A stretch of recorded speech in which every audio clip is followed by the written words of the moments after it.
Specific rule of narration, जिसे आपको बहुत ही अच्छे से समझना है। Specific rule of narration, specific rule of narration में अगर सर या मैडम आता है,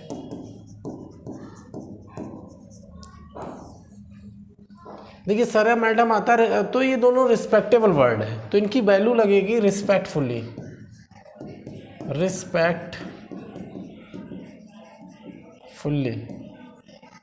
या रिस्पेक्टफुली ये वैल्यू लगेगी रिपोर्टिंग वर्ब के सब्जेक्ट के बाद, रिपोर्टिंग वर्ब के सब्जेक्ट बाद। अगर रिपोर्टिंग वर्ब सब्जेक्ट के बाद ना लगाओ तो रिपोर्टिंग वर्ब के ऑब्जेक्ट से जस्ट पहले लगा सकते हो।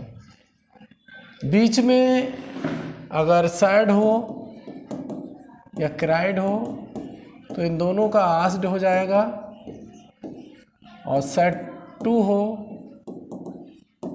या क्राइड टू हो इनका भी आस्क्ड होगा। सैड टू और आस्क्ड ना करो तो इंक्वायर्ड ऑफ कर सकते हो, इंक्वायर्ड ऑफ लगा सकते हो। कामा हटाने के लिए पता होना चाहिए आपको क्या लगता है, इफ़ या वेदर, ये कंजक्शन लगते हैं वाक्यों को कनेक्ट करने के लिए, जोड़ने के लिए। अब इसका फार्मूला देखिएगा, फार्मूला, इसका फार्मूला क्या है, बनाने की विधि, फार्मूला है सब्जेक्ट लगाओ पहले, फिर आस्क्ड लगाओ।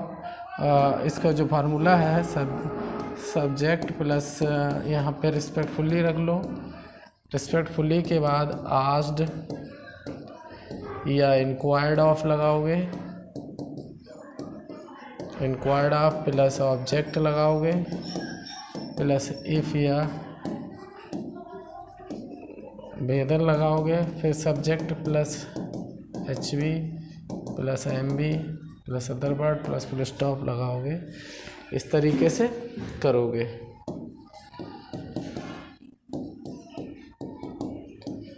He said to me, comma, inverted comma, sir, do you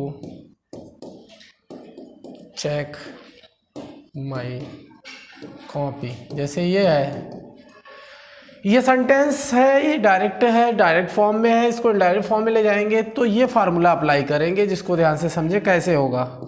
he said to का आस्क्ड होगा, बचेगा मी उतारेंगे, और इसका जो ऑब्जेक्टिव फॉर्म में ले जाएंगे, जब इसको डायरेक्ट फॉर्म में ले जाएंगे तो इस तरीके से बनाएंगे, ही और सर की वैल्यू लगाएंगे रिस्पेक्टफुली,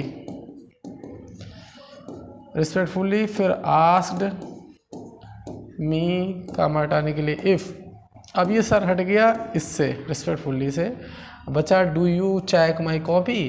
तो डू और डज का किसी वाक्य में अकेला आएगा तो यह रिमूव हो जाएगा, यू को चेक करेंगे मी से तो आई हो जाएगा, और चेक डू हटता है तो वर्ब की फर्स्ट फॉर्म को सेकंड फॉर्म में बदलते हैं चेक्ड, और माई को ही के अकॉर्डिंग बदलेंगे तो हेज कॉपी, फुल स्टॉप लगेगा।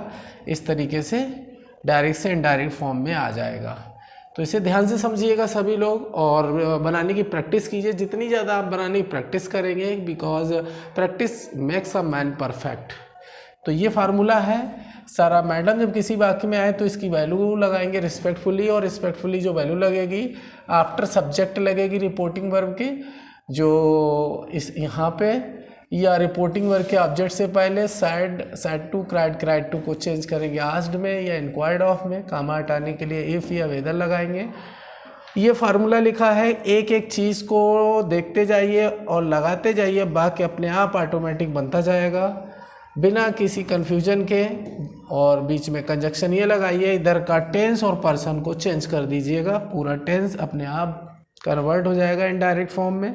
जैसे ये एग्जाम्पल लिखा है, he said to me sir do you check my copy, तो ही सर की वैल्यू रिस्पेक्टफुली, फिर सेड टू की आस्क्ड मी, और इफ़ डू हटा दिया, यू को मी से बोला आई, जब डू हटता है तो फर्स्ट फॉर्म को सेकेंड फॉर्म में बदलना चेक्ड, माई को ही के अकॉर्डिंग बदलेंगे तो हेज कॉपी। तो इस तरीके से बहुत ही ईजी फॉर्मेट में ये फार्मूला है, जिसे ध्यान से समझें और इसको हल करने को इसके अकॉर्डिंग भाग बनाने की कोशिश करें।